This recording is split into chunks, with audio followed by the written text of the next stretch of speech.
नमस्कार, PP news line के prime time में आप सबका स्वागत। मैं हूं रजनी अनुभव। आइए सबसे पहले नजर डालते हैं आज दिन भर की प्रमुख सुर्खियों पर। जो लोग आतंकियों को शरण देंगे उनकी संपत्ति जब्त की जाएगी, कहा आईजीपी कश्मीर ने। घाटी के युवा अब समझने लगे हैं कि आतंकवाद में कोई ग्लैमर नहीं, कहा डीपी पांडे ने। अमरनाथ यात्रा के लिए आज से पंजीकरण हुआ शुरू और अप्रैल महीने में गर्मी नई रिकॉर्ड बना सकती है।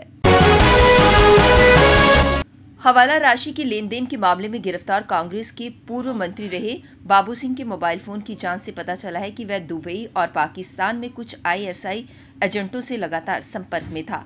उसे आईएसआई ने जम्मू में आतंकी वारदातें करने की जिम्मेदारी दी थी। बाबू के आईफोन को पुलिस ने जांच के लिए फॉरेंसिक साइंस लेबोरेटरी चंडीगढ़ में भेजा है। बाबू सिंह की शनिवार को गिरफ्तारी के बाद जम्मू पुलिस के साइबर सेल ने मोबाइल फोन को खंगाला। डिलीट किए गए कई चैट्स को दोबारा निकाल लिया गया, जिससे पुलिस को कई अहम सुराग मिले हैं। बाबू के मोबाइल की गहनता से जांच के लिए उसे एफएसएल चंडीगढ़ भेजा गया है। अमरनाथ यात्रा के लिए श्रद्धालु सोमवार से अग्रिम पंजीकरण करा सकेंगे। यात्रा 30 जून से शुरू हो रही है और 11 अगस्त को रक्षाबंधन के दिन संपन्न होगी। पंजीकरण की सुविधा देश भर में Punjab national bank, Jammu Kashmir bank, yes bank की 466 शाखाओं में उपलब्ध है।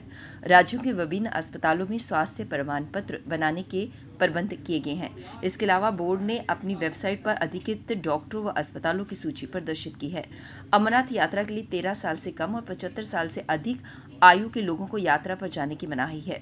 इसके अलावा जन श्रद्धालुओं ने 2021 की यात्रा के लिए पंजीकरण करवाया था और उन्होंने अपनी फीस वापस नहीं ली थी। वे सभी उसी संबंधित बैंक की शाखा में जाकर नया आवेदन फॉर्म भर सकेंगे। उन्हें अपनी पुरानी मूल यात्रा पर्ची जमा करवानी होगी। इसके बदले वे आवेदन फॉर्म भर सकेंगे। इसके साथ ही आवश्यक प्रमाण पत्र लगाना होगा। पिछले वर्ष को फीस को इस बार की यात्रा में समायोजित किया जाएगा। सर देखिए, सफ़र तो बहुत अच्छा रहता है हर साल जाने के लिए। लास्ट टाइम भी हमने रजिस्ट्रेशन करा रखी थी बट हुई नहीं। इस साल पूरी उम्मीद है कि इस बार अमरनाथ यात्रा जाएगी। आज की डेट में जो हमको श्राइन बोर्ड ने हमें बोला है 316 शाखाओं के अंदर इस चीज़ को आज लागू कर दीजिए, तो हमने सभी 316 शाखाओं में पूरे इंडिया के अंदर इसको चालू कर दिया है।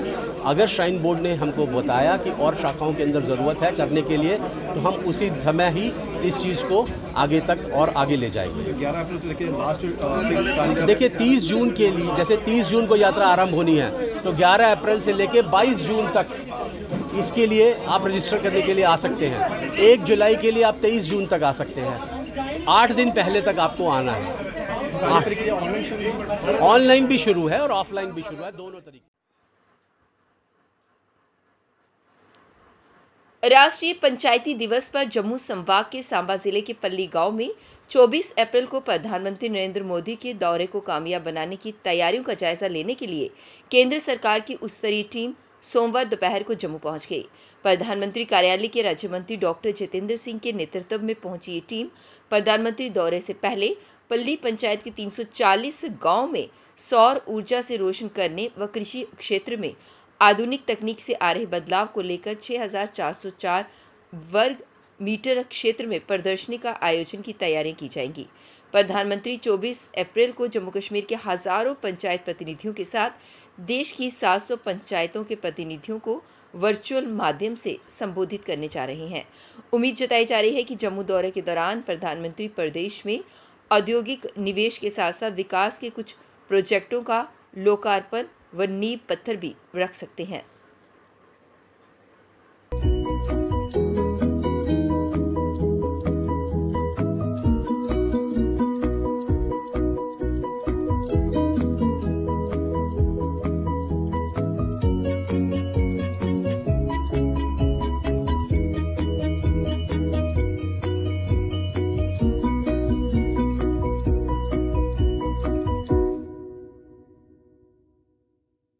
आईजीपी कश्मीर विजय कुमार ने कहा कि जो लोग भी आतंकियों को शरण देंगे उनकी संपत्ति को जब्त किया जाएगा।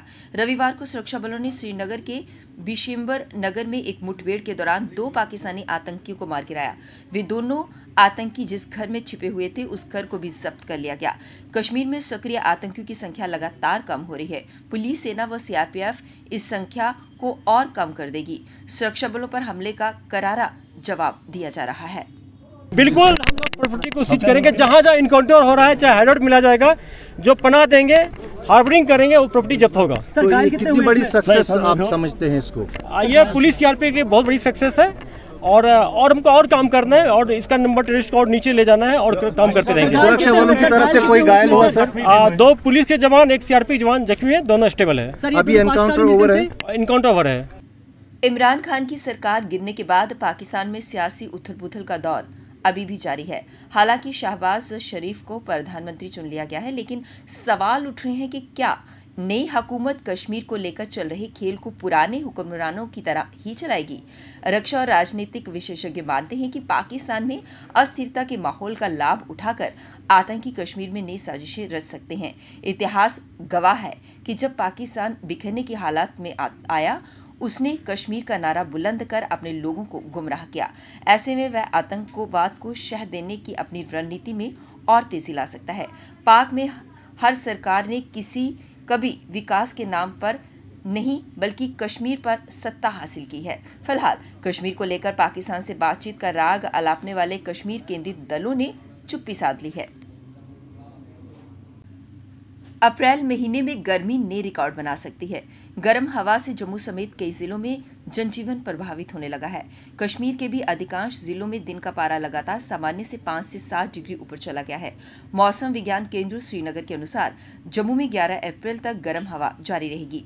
12 से 13 अप्रैल को प्रदेश के कुछ हिस्सों में हल्की बारिश के आसार हैं। जम्मू में दिन की शुरुआत साफ मौसम के साथ हुई। दोपहर तक गर्म हवा शरीर को झुलसाने का काम कर रही थी। पारे में लगातार उछाल से बाहर निकलना मुश्किल हो रहा है। जम्मू कश्मीर में आतंकवाद खत्म होने की कगार पर है। अब घाटी के युवा हिंसा से दूरी बना रहे हैं। उन्हें समझ आने लगा है कि आतंकवाद में कोई ग्लैमर नहीं है। कुछ सफेदपोश आतंकवादियों किशोरों को भटकाने की कोशिश कर रहे हैं, लेकिन उनके इरादे भी जल्द विफल होंगे। ये बातें भारतीय सेना के commander lieutenant general TP Pandey ने श्रीनगर में कही। कश्मीर स्थित 15वीं कॉर्प्स के general officer commanding lieutenant general Pandey ने कहा कि 20 से 25 वर्ष की आयु के युवा समझ गए हैं कि हिंसा के रास्ते में कुछ भी हासिल नहीं हो सकता। इसी के चलते युवा आतंक के रास्ते पर नहीं बढ़ रहे हैं। उन्होंने बताया कि कश्मीर में पिछले साल जनवरी से अब तक 330 आतंकवादी मारे गए या फिर उन्होंने आत्मसमर्पण कर दिया। लद्दाख के नुब्रा इलाके में शनिवार को एक निर्माणाधीन पुल के ढहने के बाद 12 घंटे से अधिक समय तक चले बचाव अभियान में रविवार को मलबे से 4 श्रमिकों के शव बरामद किए गए, जबकि अन्य 2 श्रमिकों को घायल अवस्था में निकालकर अस्पताल में भर्ती कराया गया। मृतकों की पहचान जम्मू कश्मीर के राजौरी जिले के राजकुमार और बरिंदर, छत्तीसगढ़ के मंजीत और पंजाब के लव कुमार के रूप में हुई है, जबकि घायलों में राजौरी के कोकी कुमार और छत्तीसगढ़ के राजकुमार का इलाज चल रहा है। लद्दाख के उपराज्यपाल आर.के. माथुर ने घटना की जांच के आदेश दिए हैं। अब वक्त हो चला एक ब्रेक का, मिलते हैं ब्रेक के बाद। मजबूती की पहचान ACC cement, Messrs Bishandas Jaswal and sons, authorised stockist, ACC cement, 45 transport Nagar, Jammu. रंगीन खबरों की परत दर परत खोलता है तबसरा, बयां करता है खबर के पीछे की कहानी। तीर पंचाल से सब कुछ दिखता है।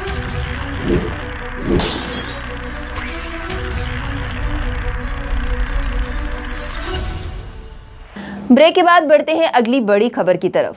कॉन्ट्रैक्टर्स एसोसिएशन पीडब्ल्यूडी डिपार्टमेंट द्वारा आज रोष व्यक्त किया गया। उन्होंने कहा कि कार्ड रिन्यू कराने की बात की गई है, जो कि हम 1 अप्रैल तक करवाया करते थे, लेकिन अब इन्होंने इतनी ज़्यादा फॉर्मेलिटीज़ रख दी हैं कि हम वो फॉर्मेलिटीज़ पूरी नहीं कर सकते। वो फॉर्मेलिटी पूरी तरह से पूरी नहीं हो पा रही, जिससे उन्हें काफ़ी दिक्कतों का सामना करना पड़ रहा है। उन्होंने कहा कि इस तरह की फॉर्मेलिटीज़ से ये पता चलता है कि ये लोग नहीं चाहते कि हम लोगों को कॉन्ट्रैक्ट मिले।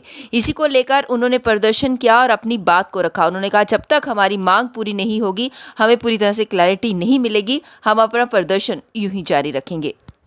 टेंडर नहीं देना चाहते ये एक ही बात चाहते हैं कि जैसे इन्होंने पहले वाइन शॉपों का वालों की रोजी रोटी छीन ली, उसके बाद माइनिंग वालों की इन्होंने रोजी रोटी छीन ली। अब ये चाहते हैं कि ठेकेदार कम्युनिटी को टोटली खत्म करके हम अपने ही कोई बाहर से बंदे दें, जैसे इन्होंने बाहर पहले पंजाब से लाए हैं रॉयल्टी के लिए, वाइन शॉपों के लिए पंजाब से आगे। आप ये चाहते हैं कि ठेकेदार भी हम कहीं बाहर से उठा के लाए, तो एक ही प्रोजेक्ट बना के उनको काम बांट दे। हमें जो चाहते हैं कि हम उनके नौकर बन के उनके आगे हम काम करें। तो आज आप इनसे मिलने आए, अगर तो हमारा जो धरना वगैरह प्रोटेस्ट वगैरह हमारा कंटिन्यू रहेगा जब तक, क्योंकि हमारी रोजी रोटी के साथ खिलवाड़ हो जाते हैं। इसके कार्ड रिन्यू न होते हम काम नहीं डाल सकते, काम नहीं डाल सकते, हम बेरोजगार होंगे तो हम रोज धरना देंगे, रोज प्रोटेस्ट करेंगे। ओबीसी द्वारा आज एक प्रेस कॉन्फ्रेंस को संबोधित किया गया, जिसमें उन्होंने कहा कि वे 15 अप्रैल को वन डे कन्वेंशन पतिहारी में करने जा रहे हैं। इसके लिए उन्होंने सभी नौजवानों को इसमें भाग लेने के लिए कहा और साथ ही साथ ये भी कहा कि इसके अंतर्गत वे ओबीसी के लिए 27% आरक्षण की मांग व अन्य मुद्दों को भी उठाएंगे। उन्होंने कहा कि इसमें जम्मू कश्मीर अपनी पार्टी का ही उन्हें सहयोग मिल रहा है। बाकी एनसी, कांग्रेस और बीजेपी पर उन्होंने आरोप लगाते हुए कहा कि किसी ने भी उनका समर्थन नहीं किया, सिर्फ जम्मू कश्मीर अपनी पार्टी ही उनके समर्थन में आगे आई है। उन्होंने कहा कि इस वन डे कन्वेंशन में उनके माननीय अतिथि होंगे जम्मू कश्मीर अपनी पार्टी जम्मू के प्रधान मोहम्मद अल्ताफ बुखारी। तो हम 15 अप्रैल को पटियाड़ी में एक वन डे कन्वेंशन कर रहे हैं ओबीसी की स्टेट लेवल, तो वहाँ बुखारी साहब हमारे चीफ गेस्ट होंगे। तो हम सब से अपील कर रहे हैं कि वहाँ आएँ। और दूसरा ये है कि ये एनसी, कांग्रेस, बीजेपी ये एंटी ओबीसी है, एक ही पार्टी है जो हमारी बात कर रही है, जो अपनी पार्टी जिसके हमारे प्रेसिडेंट बुखारी साहब हैं। तो हम ये पूरी उम्मीद करते हैं कि यही मतलब पार्टी है, यही बुखारी साहब हैं जो हमारी मतलब मांगों को पूरी करवाएंगे। एनएचएम एम्प्लॉइज ने एक बार फिर से धरना प्रदर्शन किया। उन्होंने कहा कि बार बार सरकार की तरफ से आश्वासन दिया जाता है उन्हें पक्का करने के लिए, तो वो तो बात छोड़िए, लेकिन कोर्ट के ऑर्डर के बावजूद कोर्ट की अवहेलना करते हुए उन्हें वहां से बाहर निकाला जा रहा है, जिसकी वो कड़ी निंदा करते हैं। इसी को लेकर उन्होंने विरोध प्रदर्शन जताया है कि इनको बाहर नहीं निकाल सकते, जम्मू कश्मीर के जितने भी एनएचएम एम्प्लॉयज हैं इनको बाहर नहीं निकाल सकते, लेकिन ये सरकार अपने आप को भारत के संविधान से, भारत के कानून से भी ऊपर समझ के इनको बाहर निकाल दिया।